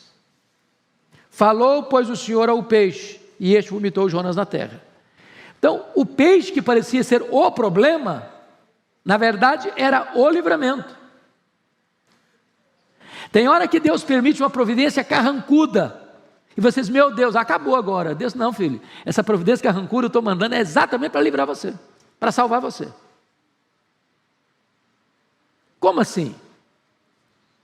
É que crente desviado, irmãos, é endereço certo e tempestade. Agora, quando Deus manda a tempestade atrás do crente desviado, não é para destruí-lo, é para botá-lo de volta no caminho. Qual era o caminho de Deus para Jonas? Vai a Nínive, meu filho, é lá que eu quero você. E aí ele pensou, não, para Nínive eu não vou. Deus quer, mas eu não faço. Deus manda, mas não obedeço. A minha vontade vai prevalecer. Eu vou pegar um navio e vou para Tarsis. Sabe onde fica Tarsis naquela época? Ficava no fim do mundo. Era o último limite do mundo conhecido da época. Onde diz a profecia que não tinha palavra de Deus. Eu não quero escutar Deus mais não. Eu não quero ser incomodado. Eu não quero obedecer, pronto. Aí o que Deus faz? Manda um peixe. O submarino. E ele nem precisou pagar mais passagem não. O peixe foi andando com ele, atravessando os mares. E não foi perto não, viu? O peixe foi despejá-lo lá no porto de Nínive. Meu filho, é aqui que eu te quero. Você não quer não? Pois eu mando um submarino pegar você, dar uma carona para você, e você vai para onde eu estou mandando. Então tem hora que Deus nos livra do problema, tem hora que Deus nos livra no problema, e tem hora que Deus nos livra através do problema. Esse é o nosso Deus. Mas em quinto lugar, volta lá para o Salmo 91. Isso é precioso demais, irmãos. Quinto lugar, temos a escolta dos anjos em nosso favor, versículos 11 a 13. Pode ler em voz alta comigo? Vamos juntos? Porque aos seus anjos dará ordens a teu respeito, para que te guardem em todos os teus caminhos. Eles te sustentarão nas suas mãos, para não tropeçares em alguma pedra. Pisarás o leão e a áspide, calcarás aos pés o leãozinho e a serpente. Bom, então vamos entender aqui que quando o perigo é sobrenatural, Deus envia um socorro sobrenatural. Por exemplo, você não quer ter a sua casa arrombada. O que é que você faz na sua casa? Bota uma porta boa, uma tranca boa, bota um alarme. Você não quer ter problema com o seu carro. Você faz o quê? Faz um seguro, um bom seguro. São providências humanas. Compete a você. Você faz um plano de saúde. Por que você faz um plano de saúde? Porque você entende que se você adoecer, você precisa de assistência médica. Isso é providência humana. Agora, há problemas que existem, são reais, invisíveis, porém factuais, que você não vê, que você não percebe. São problemas espirituais, são ameaças espirituais. E Deus manda quem? A providência sobrenatural. Você está vendo um anjo? Você já viu o anjo? Eu não vi. Talvez, em algumas circunstâncias da minha vida, eu tive altas suspeitas de que não era gente, era anjo. Mas eu não posso confirmar também não. Não me deu o CPF celestial. Então, note você o que está escrito aí. Veja você, versículo 11, porque aos seus anjos dará ordens a teu respeito. Então, ou seja, os anjos são diáconos de Deus, servos de Deus, ministros de Deus, debaixo das ordens de Deus, para fazer o que na sua vida? Para guardarem você. Meus irmãos, um dia, certamente, nós vamos saber de tudo, quando chegarmos lá, vamos conhecer como somos conhecidos. Quantos livramentos você já teve? Eu fico imaginando, nas estradas perigosas do Brasil. Eu já fiz muitas loucuras lá no Espírito Santo, vocês sabem, tem estradas não tão boas quanto aqui em São Paulo, viajando de madrugada, com sono. Quantas vezes desponta numa curva, um caminhão em cima de você, e você tem que jogar para o acostamento, nem sabe se tem acostamento. E Deus livrou, e Deus poupou. E quantos que você nem ficou sabendo? Atrasou 5 minutos, aquele atraso vai para poupar a sua vida. Eu ontem mesmo estava em Natal, feliz da vida, voltando, 6 da tarde, embarquei, tudo bonitinho, agora eu vou escrever, tirei meu computadorzinho, comecei a escrever, aí o piloto falou, olha, tem um problema no avião, todo mundo desce. Falei, vai ser uns 10 minutinhos, resolve o problema. Que nada, 10 minutinhos, não, o avião não saiu. Aí eu tinha que ficar 8 horas no aeroporto. 8 horas. Já cansado, precisando tomar um banho. E aí eu já liguei para o pastor Orival, pensei que eu estava aqui, eu falei, eu estou na Paraíba, varão. Falei, pois eu não chego para as 8. Daqui a pouquinho o irmão querido me liga, falou, olha, estou mandando um carro te buscar, você vem aqui para minha casa, vai tomar um banho, vai jantar comigo. E o papo rolou até de madrugada. E eu não sei, imagine se esse avião com defeito fosse descobrir o defeito lá em cima. Não dá para parar para encostar na oficina e consertar. Então tem hora que você acha que o negócio está ruim, Deus está falando, meu filho, eu estou te dando um livramento, você não está sabendo? Como diz o ditado, você não conhece da missa um terço? Deus dá ordens aos seus anjos. Os anjos de Deus são ministros de Deus, lá em Hebreus 1,14, em favor dos que herdam a salvação. A salvação. Agora, vejam vocês, meus irmãos, que o que pode um anjo de Deus fazer? Quão poderoso é esses ministros de Deus? Só para dar um exemplo. Vocês se lembram quando o poderoso exército assírio cercou Jerusalém? As 10 tribos do norte, chamada Israel, caiu nas mãos da Síria, quando Ezequias era rei aqui em Judá. Esse mesmo rei que tomou Samaria, entrincheira Jerusalém, com mais de 185 mil soldados. Irmãos, não tinha 185 mil pessoas dentro de Jerusalém. Não tinha. A cidade era menor que isso. Você já imaginou mais do que um soldado para cada habitante da cidade, fortemente armado? E o rei ainda mandou um recado abusado para o Ezequias: pode se render, porque não tem Deus que livra você da minha mão, ninguém resiste ao meu poder militar. E Ezequias ficou desesperado, porque não tinha nem tempo, nem recurso, nem homens para resistir à invasão iminente.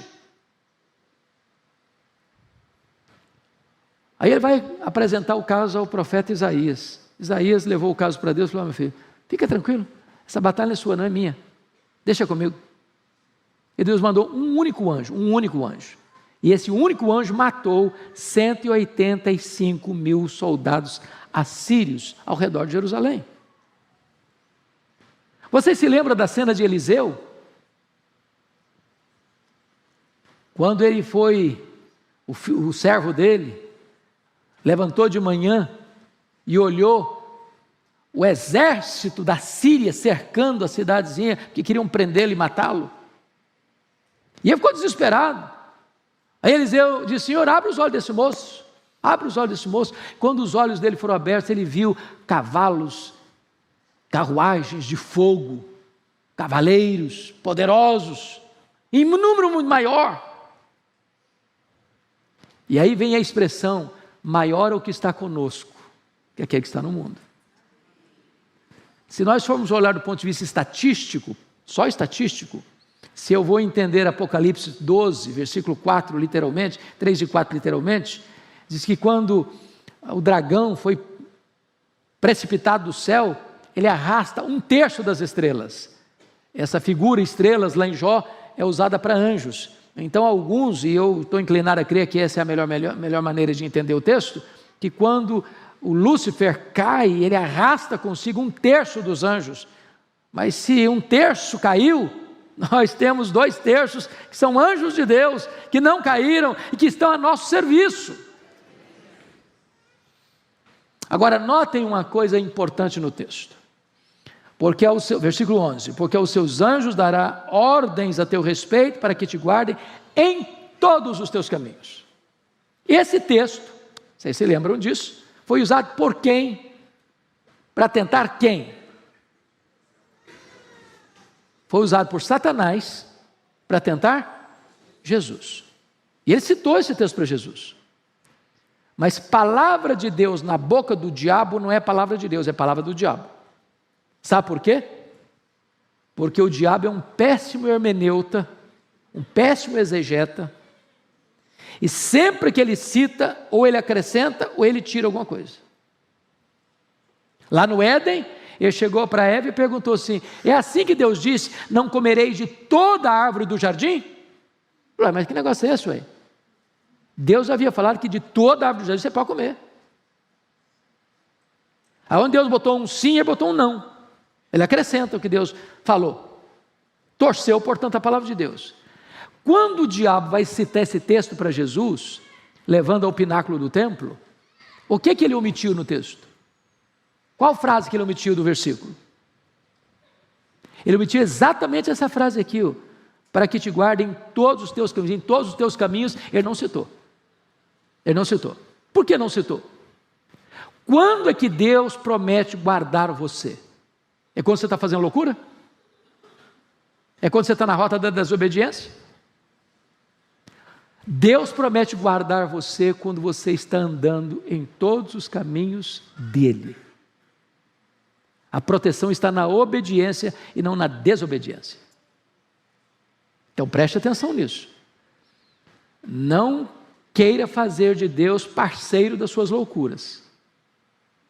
Porque a promessa, ela só é eficaz, efetiva, na medida em que você está andando com Deus, nos caminhos de Deus. Pois bem, vamos dar uma olhadinha agora ainda.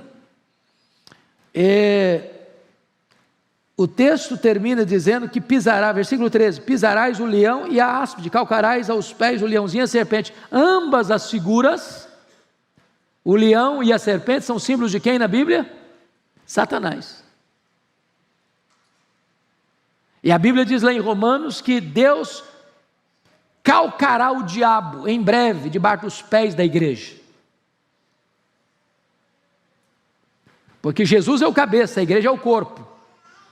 E diz a Bíblia que quando Jesus voltar, Ele vai colocar todos os inimigos debaixo dos seus pés.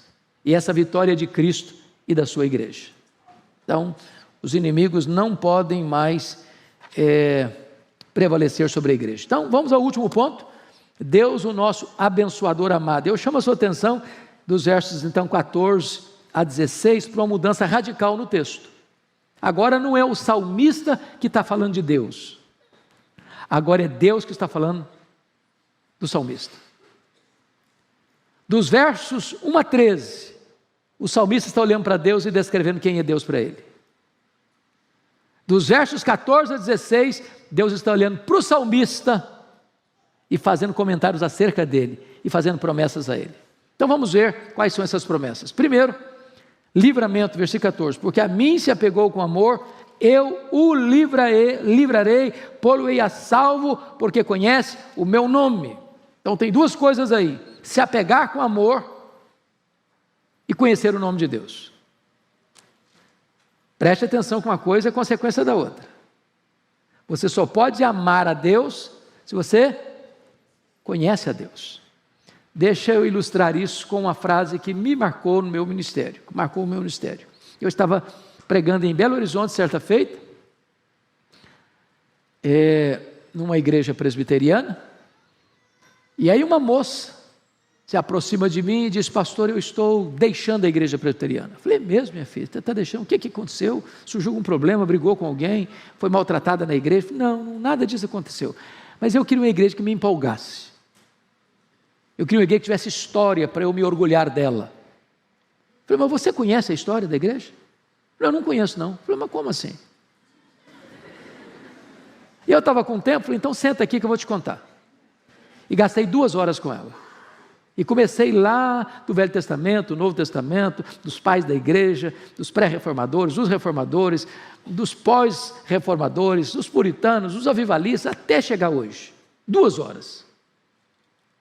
E quando eu terminei de falar para essa menina, as lágrimas estavam rolando no seu rosto. E ela me disse uma frase que eu nunca mais esqueci. Ela disse assim: pastor Hernandes, ninguém pode amar aquilo que não conhece. Você não vai amar a Deus se você não conhece a Deus. Você não ama estranho. Você só ama as pessoas com quem você se relaciona. Então, quando você conhece a Deus e você ama Deus, Deus está prometendo pôr você a salvo de tantas enrascadas, de tantos perigos, de tantas ameaças, de tantas armadilhas. Segundo, o que é que Deus promete? Resposta às suas orações. Olha o versículo 15, a parte A. Ele me invocará e eu lhe responderei. Que coisa maravilhosa, irmãos, é saber que Deus responde a oração. Oração não é para gente forte, é para gente fraca. E vamos corrigir algo, teologicamente falando. Tem muita gente dizendo que a oração é poderosa. Isso não é verdade. A oração não é poderosa. Poderoso é o Deus que responde a oração. O poder não está em você que ora. O poder está no Deus que recebe a oração. Está escrito aí: Ele me invocará e eu lhe responderei. Isso é promessa de Deus. Então invoca a Deus. Fala com Deus, apresenta a Deus a sua causa. Talvez você veja aqui hoje com uma batalha imensa na sua vida, na sua família, no seu casamento, na sua vida física, na sua saúde, na sua vida financeira. Não sei qual a luta que você atravessa. Apresenta essa causa para Deus. E tem uma promessa: Deus vai responder a você. Terceiro, consolo na angústia. Versículo 15, parte B. Na sua angústia, eu estarei com ele. Isso é muito importante entender. Deus não está prometendo para você que você não terá angústia. Aliás, não dá para passar pela vida, né? Você conhece alguém que passou pela vida todinha, da infância à velhice, e não conheceu angústia? Não sabe o que é isso? Eu nunca passei esse negócio não. Nem sei o que é isso na verdade. Você conhece essa pessoa? Tem endereço dela? Dá para dar o CPF dela? Tem jeito não. Aqui passa angústia. Porque às vezes quando a gente está passando por angústia, a gente pensa que nós somos a maior vítima do universo, só com a gente que acontece, e a nossa luta é a maior do universo. Não, você precisa saber que, como diz a Escritura, tem muita gente dos nossos irmãos que estão passando a mesma angústia que você está passando. Está lá em 2 Coríntios, capítulo 1, versículo 3 e 4. Agora, o que Deus está prometendo é quando você passar por esse vale da angústia, Ele vai estar com você. Ele vai fortalecer você. Ele vai aprumar você. Ele vai encorajar você. Ele vai consolar você. Ele vai enxugar as lágrimas suas. Ele vai trazer alento e restauração para a sua vida. Louvado seja Deus. Quarto lugar. Maior honra depois das dificuldades. Versículo 15 termina assim: livrá-lo-ei e o glorificarei. Ou seja, o que o texto está dizendo é o seguinte: você vai passar pela angústia, Deus vai estar com você, mas não só estar com você, Ele vai livrar você, e depois que Deus estiver com você e livrar você, Ele vai colocar você num patamar mais alto. Ele vai levar você, Ele vai glorificar você, Ele vai exaltar você, Ele vai dar experiências maiores a você. Você vai sair dessa luta não arranhado, não manquejando, você vai sair dessa luta mais do que vencedor, vitorioso. Essa é a promessa de Deus. Mas em quinto lugar, Deus promete para você longevidade. Olha o verso 16, parte A: saciá-lo-ei com longevidade. Bom, a ideia de saciar é bonita. Significa que você e eu temos sede de viver, e viver muito. Alguém que deseja morrer jovem aí? Quem quer se candidatar?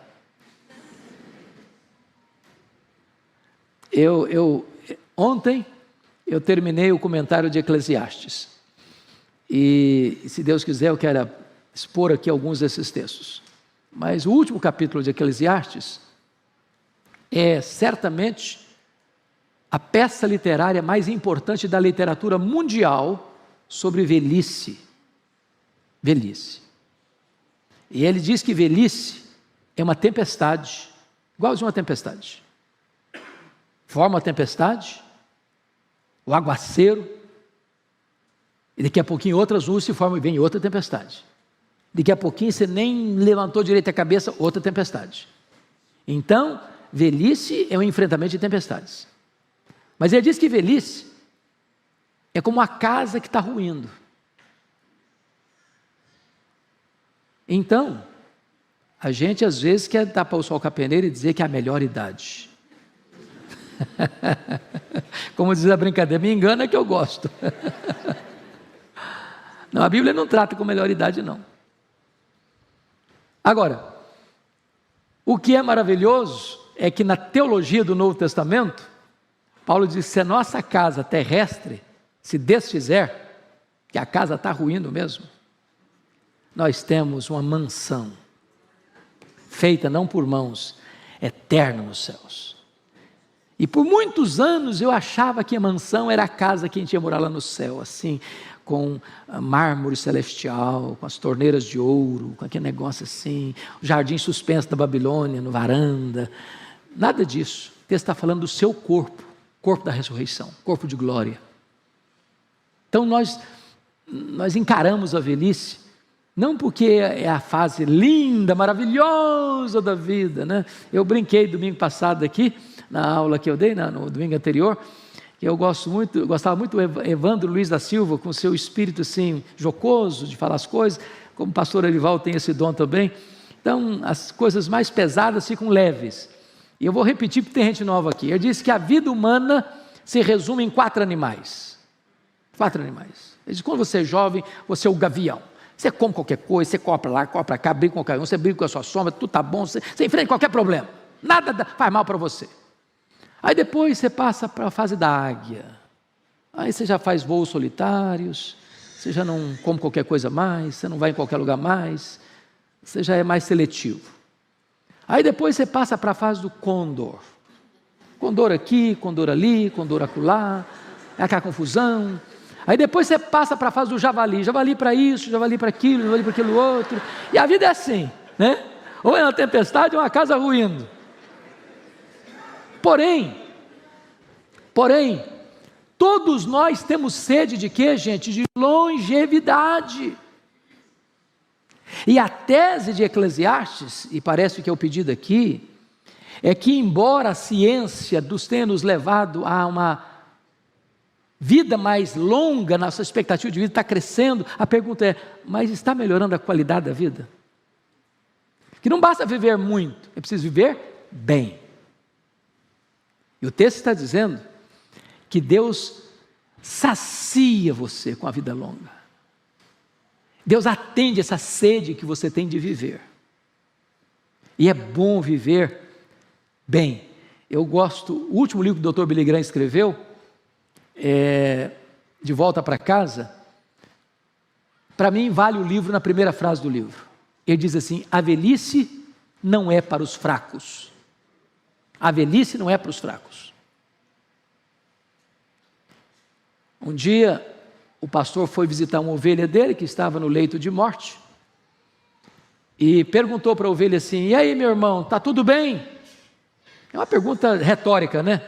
Porque às vezes não fazer tantas perguntas, vai tudo bem, para o cara que está lá no CTI, cheio de mangueira conectada no nariz dele, na boca dele.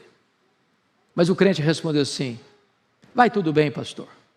A casa que eu moro está desmoronando. Mas eu já estou de malas prontas para me mudar para a casa do Pai, para a minha casa permanente. Essa é a certeza do crente. Agora, longevidade não tem só a ver com quantidade de anos vividos, mas com a qualidade dos anos vividos. Porque há muitas pessoas que morrem como criança, cumpriu sua missão, completou sua carreira. Outros morrem jovens, outros morrem na meia-idade, outros morrem na velhice. Eu não sei o que é longevidade, é um conceito às vezes que precisa ser redefinido, redesenhado. Mas Deus nos sacia com longevidade.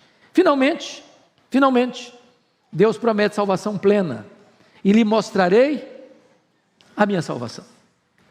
E essa salvação aqui, irmãos, não é só a salvação do aqui e do agora, porque se você creu no Senhor Jesus, você já está salvo. Você não será salvo não, você já está salvo.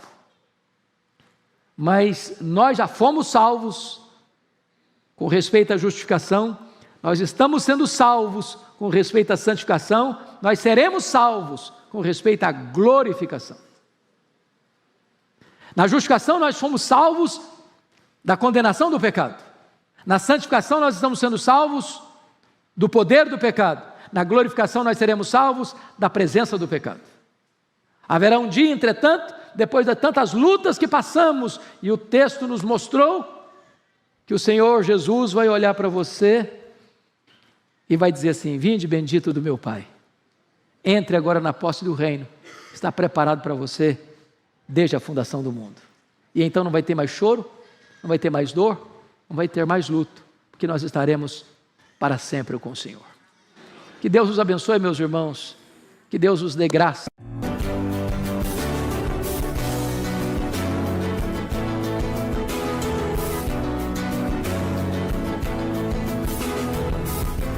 Palavra da Verdade, com Hernandes Dias Lopes.